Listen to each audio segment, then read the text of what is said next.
The shuttle doors opened with a soft hiss, and Yuna stepped onto the polished floors of the Galactic Unity Academy. The station was beautiful. Light poured through massive windows that showed the endless stars outside. Everything was clean and white and perfect. Yuna held her bag close to her chest and looked around. She was the first human to ever attend this school. Back on Earth, they had called it an honor. Her parents had cried with pride. Her older brother Tejo had hugged her and told her to make humanity proud. But standing here now, Yuna did not feel proud. She felt small. The other students stopped walking when they saw her. They stared with large eyes that seemed too big for their faces. Some of them had blue skin. Others had 4 arms. A few had wings that folded against their backs like silk curtains. They were all beautiful in strange ways, and they all looked at Yuna like she was something wrong. She heard whispers. "Is that the human? Look at her eyes. They are so dark. She comes from a Class 12 Deathworld. How is she even alive?" Yuna pretended not to hear. She had practiced this on the long journey here. Smile. Stay calm. Do not react. Her teachers on Earth had warned her that other species might not understand humans at first. They had told her to be patient. A tall figure approached her. He was a Villani, with pale blue skin that seemed to glow under the station's lights. His robes were white and gold, and he carried himself like someone important. "I am Headmaster Tovin," he said. His voice was cold and formal. "You must be the human exchange student." "Yes, sir. My name is Yuna. Thank you for accepting me." Headmaster Tovin looked at her for a long moment. His large silver eyes moved up and down, studying her like she was a strange animal in a cage. "Humans are still being evaluated for full membership in the coalition," he said. "Your presence here is an experiment. I trust you will not cause problems. I will do my best, sir. See that you do." He handed her a small device that showed a map of the station. Her dormitory was marked with a red dot. It was far from the other student rooms, in a corner of the station that looked almost forgotten. Yuna walked to her room alone. The hallways were wide and bright, filled with students who moved out of her way as she passed. Nobody said hello. Nobody smiled. They just watched her with those big, strange eyes. Her room was small but clean. There was a bed, a desk, and a window that looked out at the stars. Yuna sat on the bed and let out a long breath. She reminded herself why she was here. Earth needed friends in the galaxy. Humanity needed to prove that they could be trusted. This was bigger than her. The next morning, Yuna attended her first classes. The subjects were difficult: quantum physics, interstellar law, the history of the coalition, which stretched back 10,000 years. Yuna had studied hard before coming here, but she still struggled to keep up. The other students did not help. They sat far away from her. When the teacher asked questions, they answered quickly and looked at Yuna with pity, like she was too stupid to understand. But Yuna was not stupid. She listened carefully. She took notes. She asked questions when she didn't understand, even though the other students laughed quietly at her accent. During the lunch break, she sat alone in the cafeteria. The food was strange, soft cubes of something that tasted like nothing, colored liquids that were supposed to give her energy. She missed rice and soup and the smell of her family's kitchen. A group of students approached her table. At the front was a Villani girl with hair like silver water. She was beautiful in a cold way, and she smiled at Yuna with perfect teeth. "You are the human," the girl said. "I am Lyra. Welcome to our academy." "Thank you," Yuna said carefully. Something about Lyra's smile felt wrong. "I have so many questions about your planet," Lyra said. She sat down across from Yuna, and her friends gathered around. "Is it true that your star sends unfiltered radiation to your surface?" Yes, we call it sunlight. The students gasped. One of them covered her mouth with her hand. And you just walk around in it? Lyra asked, without protection? Yes, we need it to be healthy. More gasps. Lyra's smile grew wider. What about food? She asked. I heard that humans eat the flesh of other creatures. Is that true? She knew where this was going now. But she could not lie. Yes, humans eat meat. The students looked at each other with horror. Some of them stepped back, like Yuna might attack them at any moment. Fascinating, Lyra said. Her voice was sweet, but her eyes were sharp. You must tell us more sometime. It is so interesting to meet a real predator. She stood up and walked away. Her friends followed, whispering and looking back at Yuna with fear and disgust. Yuna finished her meal alone. She told herself it did not matter what they thought. She was here to learn, not to make friends. But that night, in her small room, far from everyone else, Yuna looked at a photo on her desk. It showed her family, standing in front of their house on Earth. Her mother and father, smiling. Her brother Tejo in his military uniform. Their dog, a big brown creature that would terrify everyone on this station. Yuna touched the photo with her finger. Maybe I made a mistake, she whispered to the empty room. Outside her window, the stars burned cold and distant. The galaxy was vast and beautiful, but right now it felt like the loneliest place in the universe. Yuna wiped her eyes and went to sleep. Tomorrow would be another day. She would try again. She would keep trying, no matter how hard it got. That was what humans did. They survived. She just had to remember that. 3 weeks passed, and things got worse. At first, the other students had only stared at Yuna. They had whispered behind her back and avoided sitting near her. That was painful, but Yuna could handle it. She had told herself that they just needed time to get used to her. But Lyra did not want anyone to get used to the human. It started with small things.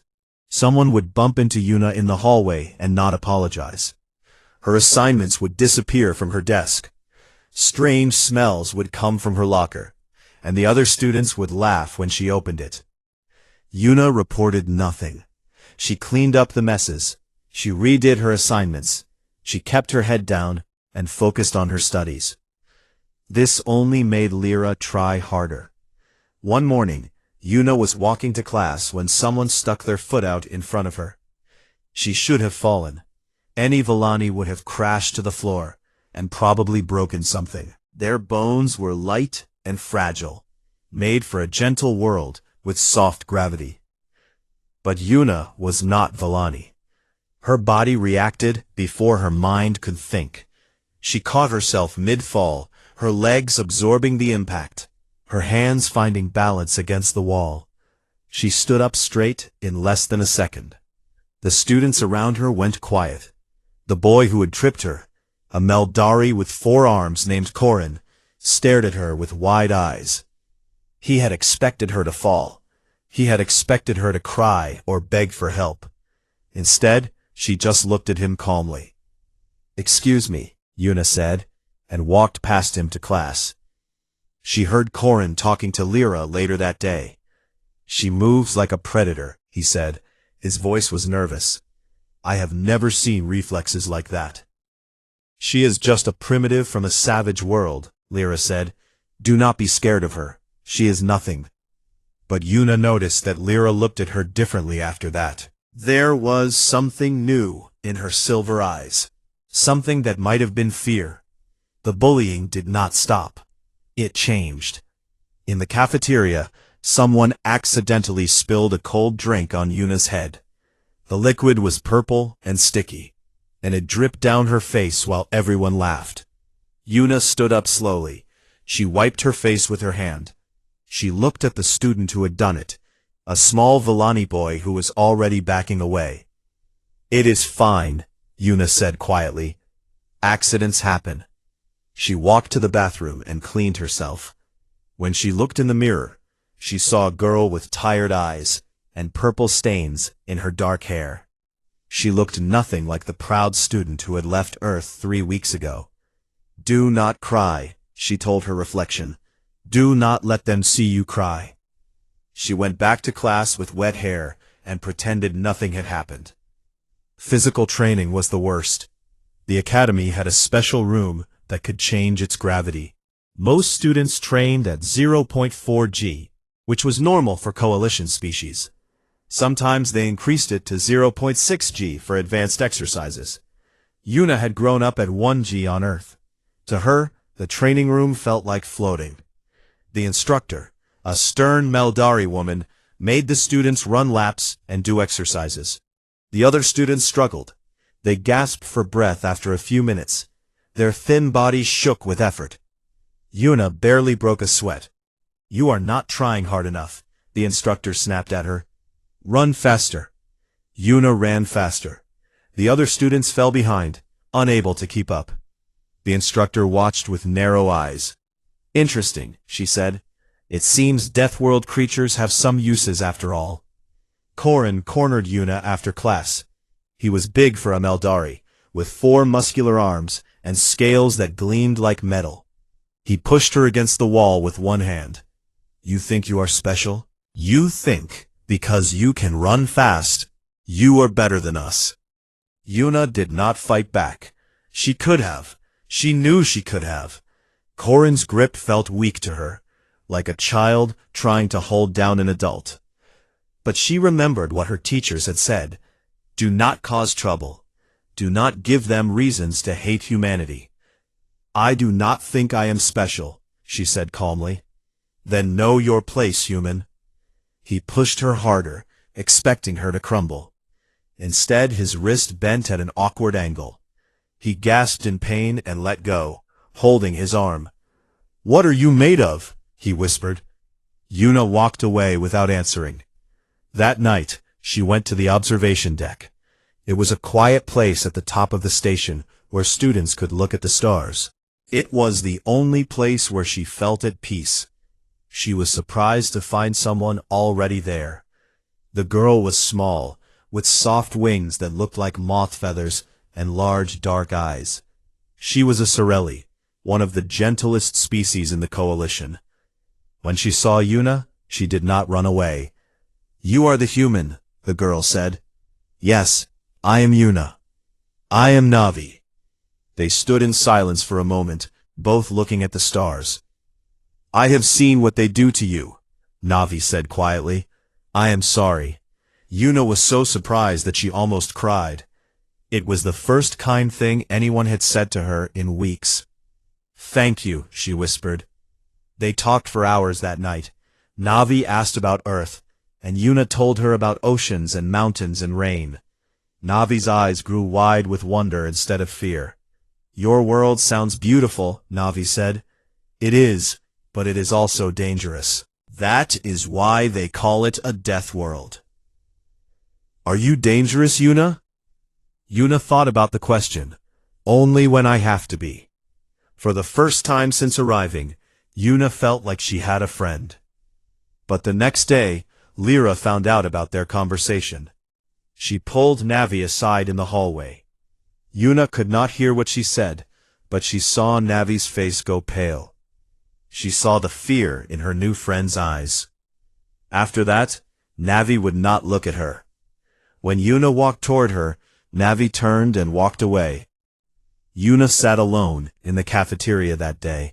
She stared at her untouched food and felt something crack inside her chest.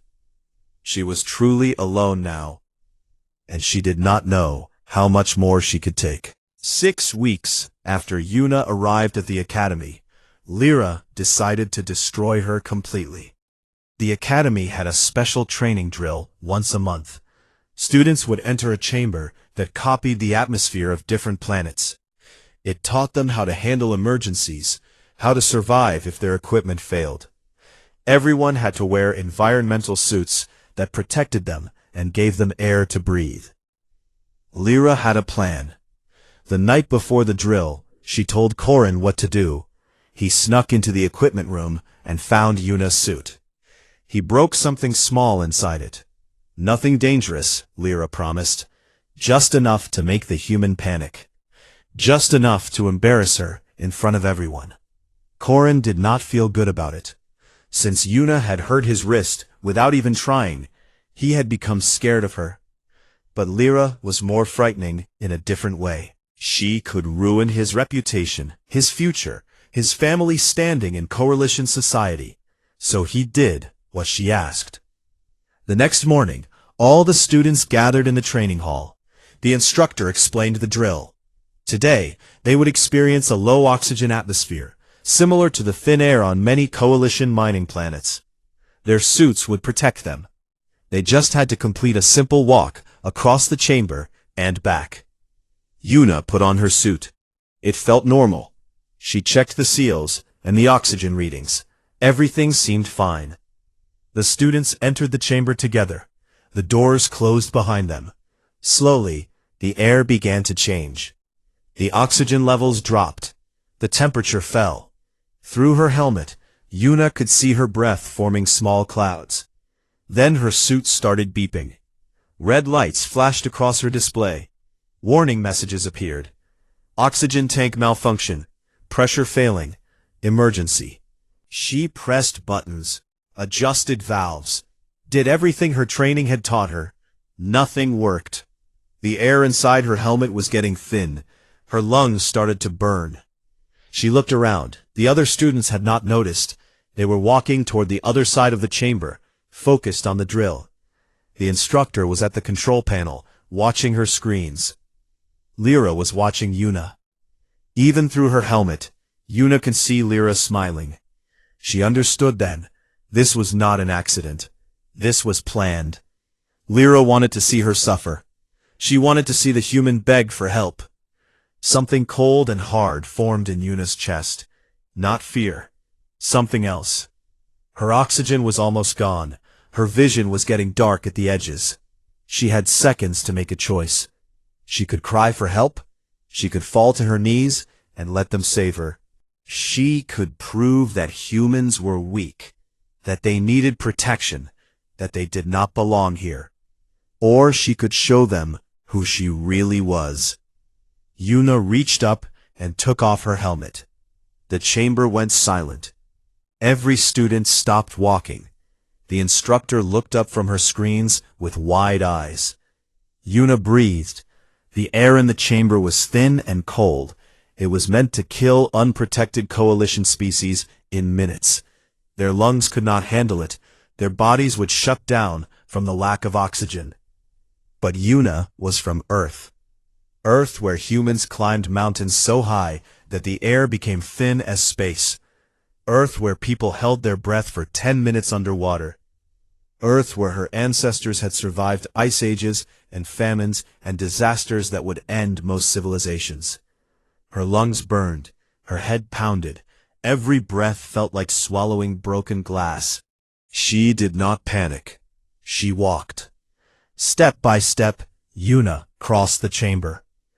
The other students moved out of her way, pressing themselves against the walls like she was a monster passing through. Lyra's smile had disappeared. Her face was pale with shock. Yuna reached the control panel. With steady hands, she entered the emergency override code. The chamber's atmosphere began to normalize. The oxygen levels rose. The temperature increased. Only then did Yuna allow herself to cough. She leaned against the panel, her body shaking, her eyes watering. But she was alive. She had not asked for help. The instructor rushed to her side. "What happened? Your suit. How did it fail? How are you alive?" "My suit was broken," Yuna said quietly, "so I did not use it." They took her to the medical bay. The Academy's doctor, an old Villani with trembling hands, ran every test he could think of. He checked her lungs, her heart, her blood. His eyes grew wider with each result. Yuna heard him talking to Headmaster Tovin outside her room. "Her oxygen levels barely dropped," the doctor whispered. "Her heart rate increased, but within normal human range. She spent 4 minutes in an atmosphere that would kill any of us in 60 seconds. How is that possible? Tovin asked. Her species evolved on a world that tried to kill them every day. Their bodies are built for survival. They are built for war against their own planet. The doctor paused. Headmaster, I have studied many species. I have never seen anything like this. Humans are not primitives. They are something else entirely. That night, everyone in the academy knew what had happened. The story spread like fire. The human girl who took off her helmet. The human girl who walked through death and did not fall. Students looked at Yuna differently now. The pity was gone. The disgust was gone. In their eyes, she saw something new. Fear. Navi came to her room after dinner. She stood in the doorway, her wings folded tight against her back, her small hands shaking. I am sorry, she said. Her voice was barely a whisper. I was a coward. I let Lyra scare me away from you. I am so sorry. Yuna looked at her for a long moment. She could have been angry. She could have sent Navi away. But she was so tired of being alone. Come in, she said. They sat together on Yuna's small bed. Navi pulled out a tablet and showed Yuna something. It was a file from the Coalition's database. Classified information about Earth. I read this after we first talked, Navi said. I wanted to understand you. The file showed images of Earth. Hurricanes that swallowed cities. Earthquakes that cracked the ground open. Volcanoes that bled fire. Animals with teeth and claws and poison. Diseases that spread invisible death through the air. Your planet is a nightmare, Navi said. Everything on it wants to kill you. The air, the water, the ground, the creatures, everything. She looked at Yuna with tears in her large, dark eyes. How are you even alive? How do humans survive? Yuna took her hand. It felt so fragile, like holding a bird. We just adapt, she said. We face whatever comes, and we keep going. That is what makes us human. Navi stayed with her that night. For the first time in 6 weeks, Yuna did not feel alone. But she knew this was not over. Lyra had tried to break her and failed. Now everyone knew what Yuna really was. The alarm woke everyone at midnight. Yuna sat up in her bed as red lights flashed across her room. A cold voice spoke through the station's speakers. Emergency.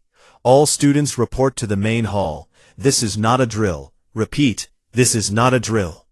She dressed quickly and ran through the halls. Other students were running too, their faces pale with fear. Nobody was laughing at her now. Nobody was whispering about the Deathworlder. In the main hall, Headmaster Tovin stood on the central platform. His silver eyes were wide. His hands were shaking. There has been a gravitational anomaly, he said. An asteroid has been knocked off its path. It is heading directly toward us. The room exploded with screams. Tovin raised his hands. Please stay calm. The Coalition Rescue Fleet has been contacted. They will arrive in 4 hours. We will be dead in 4 hours. Our shields can handle small debris, but not a direct impact. We are working on solutions. Please remain calm. But nobody was calm. Students pushed toward the doors, trying to reach the evacuation shuttles. Parents were calling on communicators, screaming at their children to get to safety. Teachers tried to maintain order, but fear had taken over. Yuna stood still in the chaos. She watched Lyra push a smaller student to the ground so she could run faster. She watched Korin use his 4 arms to shove people out of his way. The beautiful, civilized species of the Coalition were acting like animals. Navi found her in the crowd. Her wings were trembling. There are not enough shuttles, Navi said. Not for everyone. What do we do? Yuna did not answer. Her mind was working, thinking back to everything she had learned about the station. Her father was an engineer on Earth. He had taught her about machines, about systems, about how to solve problems when everything seemed hopeless. She pushed through the crowd toward the engineering section. Navi followed her, confused but trusting. The engineering computers showed her what she needed. The station had emergency thrusters. They were meant for small orbital adjustments, but if all of them fired at once, they could move the station just enough to avoid the asteroid. There was one problem. The thrusters cannot be activated remotely, Yuna said, reading the screen. Someone has to go to the exterior control hub and do it manually. The exterior hub? Navi's face went white. That is outside the station, in vacuum, in radiation. I know. The walk takes 15 minutes. No coalition species can survive that long without heavy shielding. It is suicide. Yuna was quiet for a moment. Through the window she could see the asteroid in the distance, a dark shape against the stars, growing larger every minute. I will go, she said. Navi grabbed her arm. No, you cannot. You will die. Maybe, but if I do nothing, everyone dies. She went to the equipment room. There were no heavy shielding suits left. They had all been taken by people trying to reach the shuttles. All that remained was a basic emergency skin suit. It was meant for brief decompression accidents, not for walking through space. Yuna put it on anyway. Headmaster Tovin found her at the airlock. His face was gray with shock. What are you doing? He demanded. You cannot go out there. It is death. I know what it is, Yuna said calmly, but I am from a death world, remember? We are used to death. I cannot allow this. It is too dangerous. Yuna looked at him. For weeks, this man had treated her like a primitive. He had put her in a room far from everyone else. He had watched his students torment her and done nothing. Now he was trying to protect her. With respect, Headmaster, she said, you cannot stop me. She turned to Navi, who was crying silently. If I do not come back, tell my family that I love them. Tell them I did not give up. Navi hugged her. Her small body felt so fragile against Yuna's chest. You will come back, Navi whispered. You have to. Yuna stepped into the airlock. The door closed behind her. Through the small window she could see Navi's face, wet with tears. Then the outer door opened, and she stepped into space. The cold hit her first. Even through the skin suit she felt it. A cold so deep it seemed to freeze her bones. Her breath formed crystals inside her helmet immediately. Then the radiation. Her suit beeped warnings at her. Dangerous levels. Lethal levels. Levels that would kill a Volani in seconds. A Meldari in minutes. Yuna kept walking. The station stretched out around her, a maze of metal and lights. Beyond it, the asteroid loomed like a mountain of darkness. She could see it clearly now. It was massive. If it hit, there would be nothing left. Her lungs burned. Her eyes watered. Her skin felt like it was on fire, even as she froze. Every step was agony. Every breath was a battle. But she kept going. 10 minutes in, her suit tore, a small hole in the sleeve. Air began to leak out. Her oxygen levels dropped. Yuna pressed her hand over the hole and held her breath. She had practiced this on Earth. Free divers held their breath for over 10 minutes. Soldiers trained to function without air for extreme situations. Her body knew what to do. Her heart slowed. Her mind stayed calm. 13 minutes. The control hub was just ahead. A metal box bolted to the station's hull, covered in frost and radiation burns. 14 minutes. Her vision was going dark. Her fingers were numb. She could barely feel her body anymore. 15 minutes. She reached the hub. With the last of her strength, Yuna opened the panel. Her fingers moved on instinct, entering the commands she had memorized, activating the thrusters, firing all of them at once. The station shuddered. Through her fading vision, she saw it move. Just a little. Just enough. The asteroid screamed past. So close she could see the rocks on its surface. So close the station's shields sparked from the debris. But it missed. Yuna collapsed against the hull, Her eyes closed. The darkness took her. The last thing she heard was a voice in her communicator. A familiar voice. A voice from home. Yuna? Yuna, this is Teho. We received your distress signal. We are coming. Hold on. Please hold on. Earth's patrol fleet. They had come. She smiled as the darkness wrapped around her. She had done it. When she woke up, she was in the medical bay.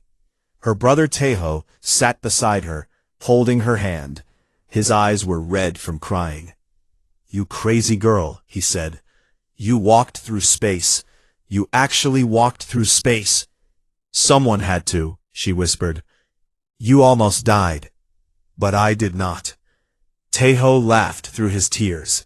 No, you did not. Because you are human. Because we do not die easy. Outside the medical bay, the entire station was alive with news. The human girl who saved everyone. The human girl who walked through death and came back.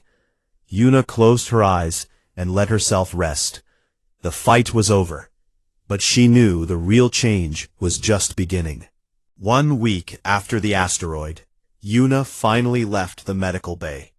Her body had healed faster than the doctors expected. The radiation damage was gone. The frostbite had faded. Even the scars on her hands from gripping frozen metal were almost invisible now. Impossible, the Villani doctor kept saying. Your cells repair themselves too quickly. It should not be possible. But Yuna knew better. On Earth, human bodies had learned to heal fast because they had to. Wounds, sickness, broken bones. If humans healed slowly, they died. So over millions of years, they became something stronger. Her brother Teho stayed with her every day. He slept in a chair beside her bed. He told her stories about home, about their parents, about the dog who still waited by the door for her to return. Mom and Dad want you to come home, Teho said one morning. They saw the news. They know what you did. They are proud, but they are also terrified. Yuna said, I cannot go home yet. There is still work to do here. Teho looked at her for a long moment. His eyes were the same dark brown as hers, earth eyes filled with warmth and strength. You have changed, he said quietly. You are not the same girl who left. No, Yuna agreed. I am not. The station was different when she walked through it now. Students did not run away from her anymore. They did not whisper behind her back or laugh at her movements. Instead, they stepped aside respectfully. They nodded their heads as she passed. Some of them even bowed. A group of younger students approached her in the hallway. A small Sorelli boy stood at the front, his wings trembling. Are you the human who saved us? He asked. Yes. Is it true that you walked through space without a real suit? Yes. Were you scared? Yuna knelt down so she was at his level. She looked into his big, dark eyes. I was terrified, she said honestly, but I did it anyway. That is what bravery is. Not being fearless, being afraid, and doing the right thing anyway. The boy's eyes went wide. Then he smiled. Humans are amazing, he whispered. Yuna smiled back. So are you. She stood and continued walking. Behind her, she heard the children talking excitedly about what she had said. Lyra found her that afternoon. Yuna was sitting alone in the observation deck, watching the stars. She heard footsteps behind her and knew who it was without turning around. May I sit? Lyra asked. Yuna did not answer, but she did not say no. Lyra sat beside her. For a long moment, neither of them spoke. The silence stretched out, like the darkness between stars. I was cruel to you, Lyra finally said. Her voice was quiet, broken. I hurt you for no reason. I made your life here miserable. Yes, you did. I was scared of you. From the very first day, you looked different. You moved different. You did not react to things the way we do. I did not understand you, so I hated you. Yuna turned to look at her. Lyra's silver eyes were wet with tears. Her perfect face was twisted with shame. "I sabotaged your suit," Lyra whispered. "In the training chamber. That was me. I wanted to humiliate you. Instead, you showed everyone what you really are." "A monster?" Yuna asked coldly. "Is that what you saw?" "No," Lyra shook her head. "I saw someone stronger than anyone I have ever known. Not just in body, in spirit. I tried to break you for weeks. I threw everything I had at you, and you just kept going. You never fought back. You never complained. You just survived." She wiped her eyes with a shaking hand. "When you went outside to save us, I was hiding in a corner, crying like a child. I would have let everyone die because I was too scared to help. But you, the girl I tormented, the girl I called primitive, you risked your life for all of us, even for me." Lyra turned to face Yuna fully. She bowed her head until it almost touched the floor. "I do not ask for forgiveness. I do not deserve it. But I want you to know that I understand now. Humans are not primitives. You are not monsters. You are something we could never be." Yuna was silent for a long time. Part of her wanted to stay angry. Part of her wanted to make Lyra feel the pain she had caused. But that was not who Yuna wanted to be. "I did not save the station for thanks," Yuna said finally. "I did it because it was right, because lives mattered more than my pain." She stood and looked down at Lyra. "We do not want to be feared. We just want to belong. That is all I ever wanted here, to be given a chance." Lyra looked up at her with something new in her eyes. Hope, maybe, or the beginning of understanding. "Then I will spend the rest of my time here making sure you get that chance," Lyra said. The ceremony was held in the Academy's main hall. Every student, every teacher, every staff member was there. So were cameras from coalition news networks across the galaxy. Headmaster Tovin stood at the podium. His voice shook as he spoke. "1 week ago, this station faced destruction. We would have all died. But one person, one student, refused to accept that fate. She walked through conditions that would kill any of us. She risked everything to save people who had given her nothing but cruelty." He turned to Yuna, who stood beside him in a simple white dress. "Yuna of Earth, for your extraordinary bravery, I award you the Coalition's Silver Spiral. It is the highest honor a civilian can receive." He placed the medal around her neck. It was heavy and cold, but Yuna barely felt it. "I also announce that Earth's application for full Coalition membership has been moved to priority review. The evaluation will begin immediately." The hall erupted in applause. Yuna saw Navi in the crowd crying and clapping. She saw Tejo standing tall in his Earth military uniform, his eyes shining with pride. She even saw Lyra clapping with the others, her face filled with something like hope. After the ceremony, Navi found Yuna on the observation deck. They stood together in their favorite spot, watching the stars. "What will you do now?" Navi asked. "I will stay," Yuna said. "Someone has to show them who we really are. Not the monsters they imagined. Not the primitives they dismissed. Just people, different, yes, dangerous when we have to be, but also kind, also brave, also worthy of a place among the stars." Navi took her hand. "I will stay with you," she said, "no matter what comes." Yuna smiled. For the first time since leaving Earth, she felt like she was home. Far away, in a Coalition diplomatic office, an official finished reading a classified report. It was an updated assessment of humanity, compiled from all available data, including the events at the Academy. He read the final paragraph 3 times. Assessment. Humans originate from a Class 12 Deathworld with extreme conditions.